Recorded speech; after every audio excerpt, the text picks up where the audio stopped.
It was a really tough and a hard fought game for LSU on Saturday in the SEC championship, but ultimately LSU comes up short, defeated by the Georgia Bulldogs, undefeated 13-0, a flawless season for the Bulldogs so far. They fall to Georgia 50-30.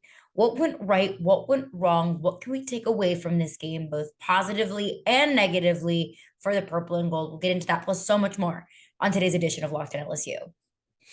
You are Locked on LSU, your daily podcast on the LSU Tigers. Part of the Locked On Podcast Network.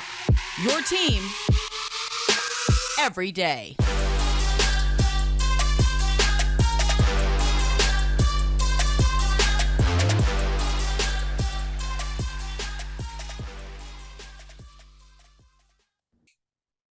Well, thank you for making Locked on LSU your first listen every day. We are free and available wherever you get your podcast. Plus, you can find us on YouTube as well. So you can listen to us on the run when you're in your car. If you're walking around, you got your AirPods in, your headphones in.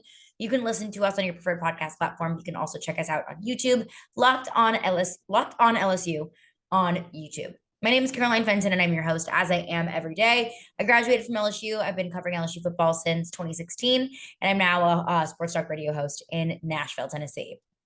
Let's get into it because it was a really, really tough game for LSU on Saturday. And we knew it was going to be tough for LSU going into this game.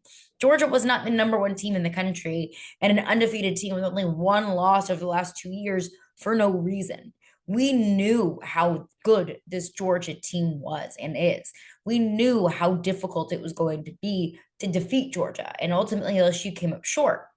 And these two teams are in two very different scenarios or situations. Georgia's coming off of a national championship season. Kirby Smart's been building the foundation for that program for years, whereas the other hand, LSU is restarting.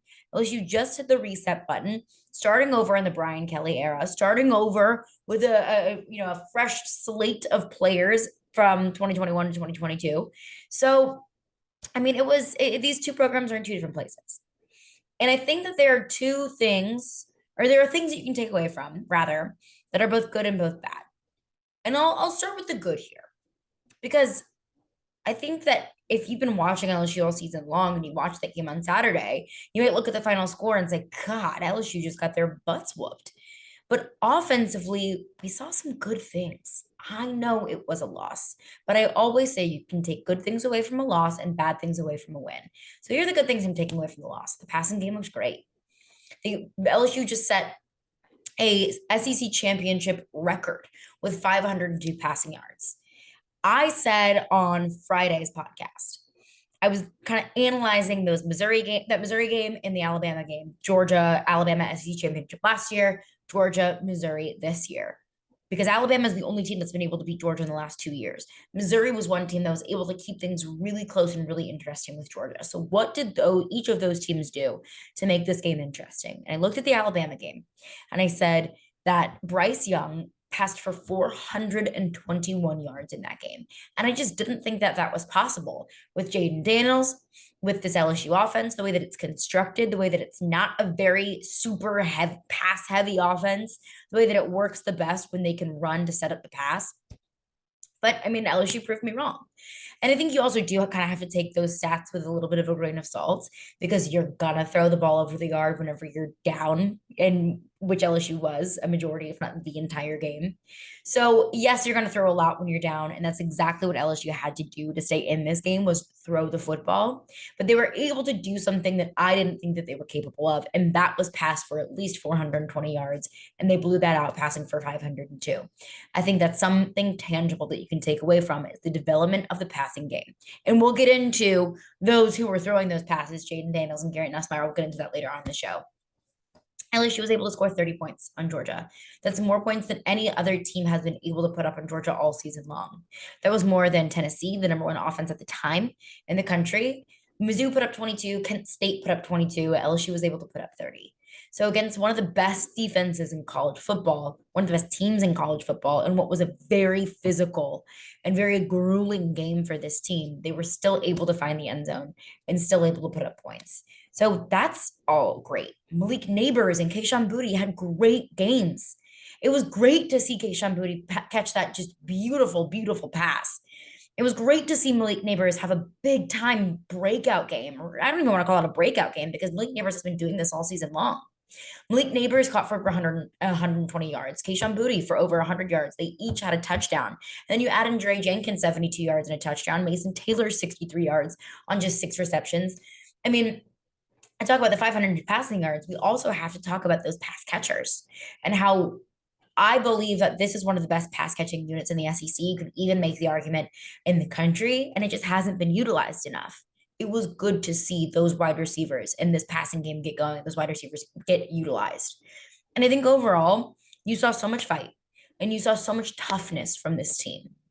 And I think that really has been the message and the theme for this team all season long is how tough they are and how you can never really truly count this team out in an individual game when they're down at Auburn 17-0, in an individual game against Ole Miss when they're down 17-3 and then come back on a 42-3 run to win that game. This team never quits. This team has been playing tough all season long. And that's been a big part of this team is, sometimes they can just out tough their opponents. And that's how LSU was able to win a lot of these games this season. And we saw that again against Georgia on, I would say the biggest stage of this team all season long. They were able to carry that fight and that toughness, even against a really, really good team. And I think that makes me encouraged about what this team can do, what this team has been able to develop into, because this team didn't look like the team that we saw week 1 against Florida State. This offense didn't look like the offense that struggled in the first half against Mississippi State or struggled to get things moving against Auburn. This is a team that has grown and developed over week over the season, but has continued that identity of toughness. So those are all good things. But I think overall, we just learned something that I think I already probably knew. This team's just not there yet. And that's the bad thing that I take away is this team has a lot of talent. This team has a lot of fight. This team has a lot of toughness, but they just aren't at the level to be able to compete with the Georgias of the SEC. That this team can beat Florida, Ole Miss, and Alabama, and then turn around and lose to Texas A&M. They're just not a team that can find continued success week over week and compete with the top 4, 5, 6 teams in the country. LSU's just not there yet. And that's okay. I don't think any of us expected LSU to be a top 4, 5, or 6 team so far this season. But that's what we've learned. And that's what was really exposed on Saturday. Is that LSU is a good team. They're just not an elite team. They're not a team that can compete with the elite teams in the country. But Brian Kelly was asked about that, about where this team is, the gap between LSU and the Georgias of the world, and how they can kind of bridge that. This was Brian Kelly after the game in his post-game press conference on Saturday night. I'm not going to sit here and say woulda, coulda, shoulda, like I said in my opening comments. But if we just do a little bit better job on a field goal situation, take 7 off the board, it's 43 points, and maybe we convert that, it's 37. You got a 1-score game, you know what I mean? And so now you got a 1-score game going into the fourth quarter. We get stopped on 4th and inches. That's a pretty close game. So the divide is not huge, but we got work to do, as I told our guys, and it's 24/7. It's not just on the field. It's how we do things away from the building. It's every day in the classroom, in the community, all the little things that are going to allow us to be more aware and to be better communicators and have an attention to detail in all those areas. We got to continue to develop our football team, but this foundation is really strong, and we'll be able to continue to build on it. But I don't believe that the gap is something that we can't continue to close and get back here again next year. That'll be our goal, to get back here and to win it. And that should be the goal. Absolutely, that should be the goal, is to build upon the foundation that Brian Kelly is referencing there. So I think overall, in a nutshell, my takeaways from this game and from the season so far is the good is this is a wonderful foundation to build upon. The bad is that there is a gap that exists, and the expectations for Brian Kelly and this football team aren't going to get any lower. But coming up next, Brian Kelly mentions at the beginning of that clip a certain special teams play. And I want to get into my thoughts on that coming up next. But before we do that, I want to tell you about Omaha Steaks.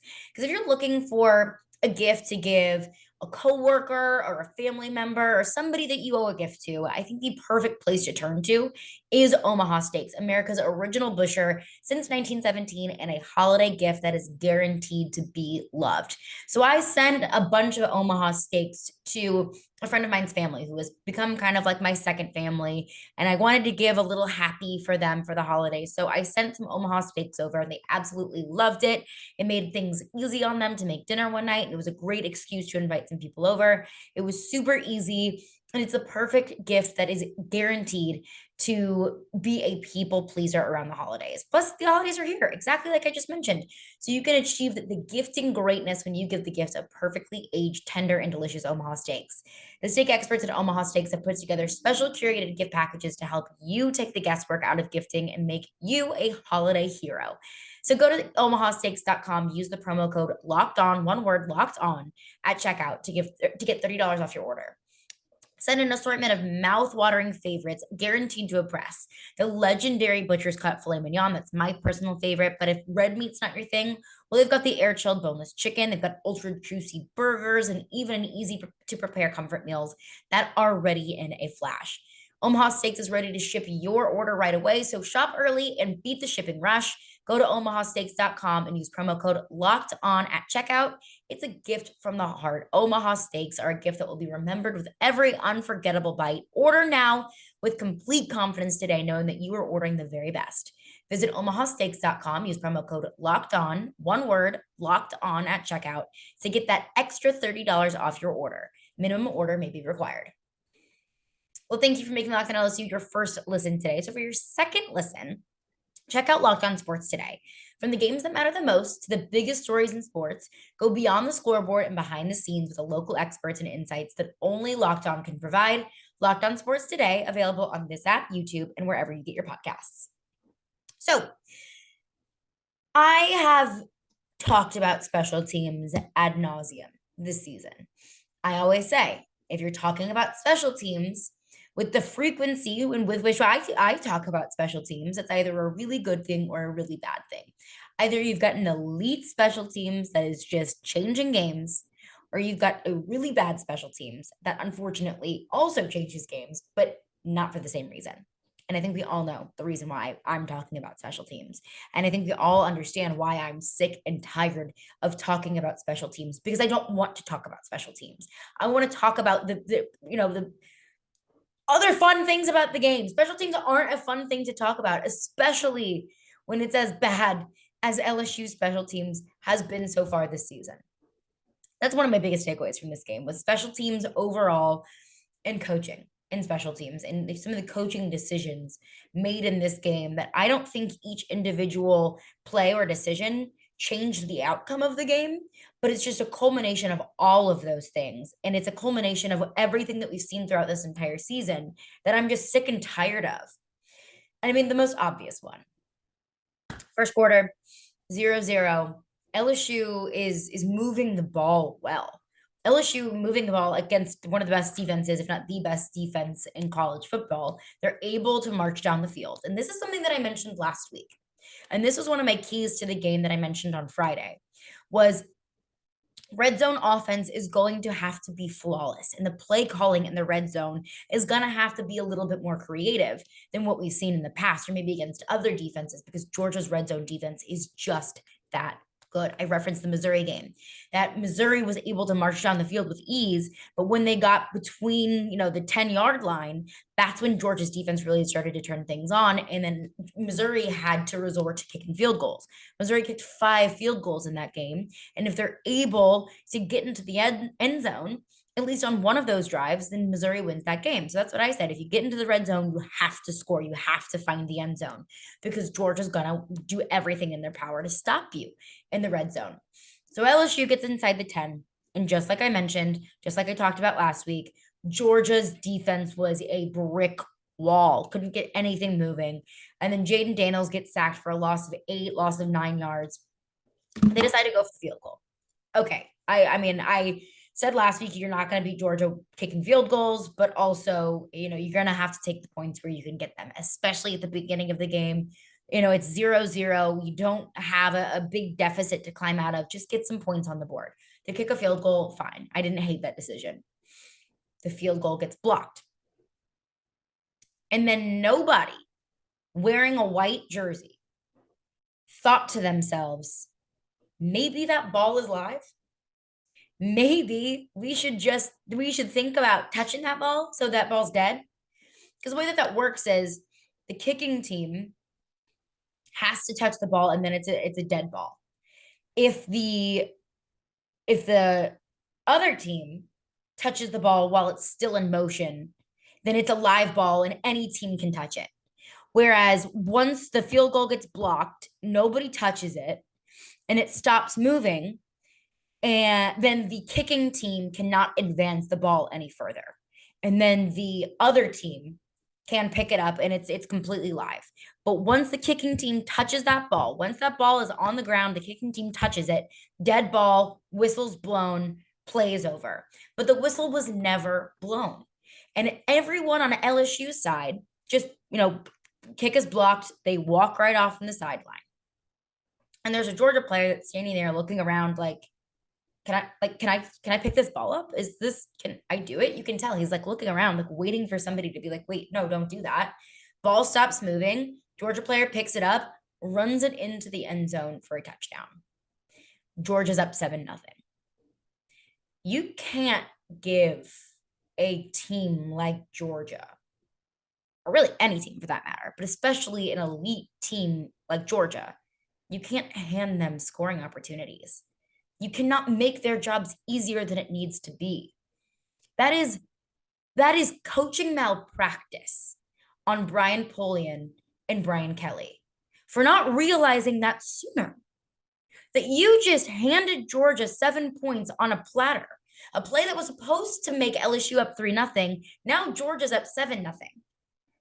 And now your job is so much more difficult against a really good team. I'm sick and tired of talking about special teams because it feels like every single week, win or lose, there's something that I can nitpick with special teams. This play, this specific special teams blunder, it would not have been the difference between a win and a loss. This team did not lose by 7 points. However, can you imagine how much more momentum this team would have? How much more motivated they would feel? And even if they don't kick that ball through the uprights, if they just keep Georgia out of the end zone, let's say the kick gets blocked, LSU touches the ball's dead, Georgia gets the ball back, and then now it's on the defense to stop Georgia, and then your offense can get back on the field, and it's still an even game because you didn't give them any other opportunities. We saw it against Tennessee. Drop the opening kickoff. Was that the difference in the game? No, probably not. But also, don't you think that game would start a whole lot differently if you didn't give Tennessee perfect field position and Tennessee to go up 7-0 with ease? And there have been special teams blunders that didn't cost LSU games, where LSU still won despite really poor special teams play. But we talk about that gap between LSU and some of the elite teams in college football. Improving special teams is part of that gap. And I haven't seen special teams improve at all this season. Because I'd understand after the Florida State game, you muffed some punts, you had a field goal blocked, you had an extra point blocked. When those things improve throughout the season, that's when I can have some forgiveness. But whenever you got a field goal blocked in week 1 and you also got one blocked in the SEC championship 13 weeks later, that's when I have a problem. And that's when I need to see some change in leadership if I'm not going to see some change in play on special teams. It was so bad. It was so bad. And Brian Kelly even admitted it. He took the blame for it. This was Brian Kelly when asked about the special teams blunder on Saturday night. Obviously, we did a poor job coaching. It's our responsibility to have our guys alert in that situation. They were not alert, and that falls on coaching, and that falls on my shoulders, and I take full responsibility for that. I appreciate Brian Kelly taking full responsibility for that because he's right. That is on coaching. So now that we've established that, now that we saw one of the worst possible ways that LSU could get that game started, when they've got all the momentum, a field goal is blocked, which is bad enough, and then Georgia turns it into 7 points, that is on coaching. So my question is, what are you going to do about it? Coming up next, the 2 pass catchers that we saw on Saturday night. How we feel about this team moving forward with both of those guys under center. We'll get into that coming up next. But before we do that, I want to tell you about Simply Safe. So at Locked On LSU, we believe that home should be where you and your family feel safest, especially over the holidays. That's how I feel. I feel like I, in my home, in my dwelling, I should feel 100% secure. So this season, give yourself and your family gifts of peace and protection with the #1 rated home security system, and that is Simply Safe. Right now, Simply Safe is offering Locked On LSU listeners 40% off, almost half off a new security system. Don't put it off. Here's why I love it. So whether I'm at home or away, super early in the morning, super late at night, I know that my home is going to be covered because at Simply Safe, they have a professional that really has your back, a 24/7 monitoring agent and customer support staff of if you have a question or about anything that's going on in or around your home, that agent will be able to help you out. They use Fast Protect technology exclusively from Simply Safe that can capture critical evidence and verify that the threat is real if you may feel one, so you can get higher priority police response. I love that I have somebody that always has my back and can always protect my home. So don't miss your chance to save big on my favorite security system. Get 40% off any new system at simplysafe.com/lockedoncollege today. That is simplysafe.com/lockedoncollege. There is no safe like Simply Safe. So we got to see a little bit of the gunslinger on Saturday night. So I mentioned it last week on the podcast that I was concerned about Jayden Daniels' health, that Jayden Daniels was going to go into this game less than 100%. And I said, it's one thing for Jayden Daniels to feel healthy enough to get out there to suit up. That's one thing. Then that's great. And I think that Jayden Daniels has kind of been a microcosm for the identity of this team as a whole, that he is just tougher than nails. And this team kind of carries that same identity of this toughness. He's tougher than nails, and he was able to suit up. And I know he probably wasn't 100%. He taped those ankles up and he went out there and gave his team the best chance they could to win. So kudos to Jayden Daniels for being able to do that. But he went into this game, what I can only assume is less than 100% after getting that ankle rolled up against Texas A&M. And then Brian Kelly mentioned in his post-game press conference that, he stepped forward on a second down play and that ankle just got rolled up a little bit again. But Jayden Daniels on the day, 16 of 24, 208 yards, touchdown and interception. And the interception was kind of fluky. It was the ball that bounced off of Jack Bech's head and into the hands of a Georgia defender. That really is just kind of a stroke of bad luck, because when a ball, if the ball isn't caught, it just hits the ground, then great. But once that ball popped off of Jack Bech's helmet, I thought, oh God, you're giving them the opportunities that you needed. The turnovers, the scoring off of, a defensive or special teams play, everything that I said LSU needed to do in order to win this game, turnovers, defensive touchdown, so on and so forth. In this case for Georgia, it was a special teams touchdown, but Georgia was able to get those opportunities that LSU wasn't. So that was the interception, kind of weird, kind of fluky, but an interception nonetheless. And then Jayden Daniels out, and he remained out for the remainder of the game. Garrett Nussmeier comes in. And so here I'm thinking, oh, Lord. I think just Garrett Nussmeier has some maturing to do. That's how I felt going into this game. And I still feel that way, just a little bit differently, because what we saw all season long from Garrett Nussmeier whenever he did come in was some questionable decision-making. And that's kind of been the critique about Garrett Nussmeier ever since he joined this program, is super strong arm, questionable decision-making, a gunslinger. But Garrett Nussmeier came out and he had a fantastic game. He was 15 of 27, 294 yards, 2 touchdowns, and an interception. Just a great stat line there. And then you see his escapability, you see his mobility. I would say Jayden Daniels has better legs than Garrett Nussmeier, but we saw it, that he was able to escape pressure, that a Georgia defender was coming up for the sack, and that he was able to escape it and roll around to the right side and extend that play. That is what experienced quarterbacks in this league do. That's what good quarterbacks in this league, plays that they're able to make, are things that we saw from Garrett Nussmeier on Saturday night. He showed great escapability, great mobility. This was easily his best game all season long. I mean, this is the most we've seen him play all season long. But really, I mean, they're like, also the Southern game, for example, I was like, goodness gracious, he just looks overly eager. And I think against Georgia, he looked a lot calmer and looked a lot more confident out there, that he said, hey, it's next man up mentality. My name was called and I'm ready for it. And he showed more poise on Saturday night than I think we've seen from him all season long. So great to see that from Garrett Nussmeier. And even Malik Neighbors kind of expressed the same kind of sentiment about Garrett Nussmeier and the opportunities that Garrett Nussmeier brought this offense. This was Malik Neighbors post game.